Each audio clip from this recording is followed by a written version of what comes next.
أعلن كل من علي الشريفي وإيناس الخالدي وسعدون الساعدي الاعتزال عن تقديم المحتوى الهابط على مواقع التواصل الاجتماعي.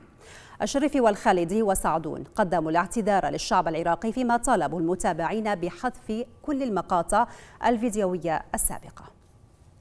الاعتراف بالغلط من شيمة الرجال، وأنا غلطت بمال مفردة طيط، علينا ناس هواي كانوا زعاطير، واي موضوع الحمد لله والشكر مصرت لهذا يوم الله اي موضوع سلبه ما عندي.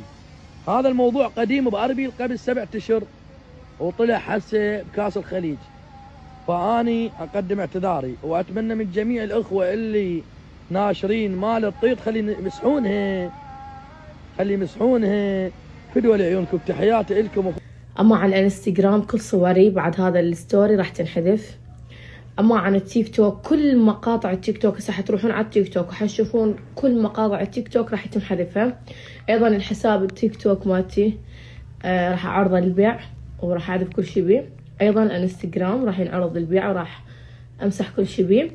فتحياتي لكم، وكانت ايام حلوه بس كنت بوقتها انه وقت طيش، فمثل ما نقول وعيت على نفسي هسه انا اللي سويته بحياتي كله غلط وما يصير. الله نكون عند حسن ظن وزارة الداخلية وقسم الضوابط وقسم المشرفين على المحتويات، وإن شاء الله إحنا مع حكومة قوية، وإحنا مع الشعب العراقي. مجتمع العراقي هو مجتمع تربوي ومجتمع محافظ، وإن شاء الله تشوفون ما هو جديد وهادف من أمور تربوية وأخلاقية.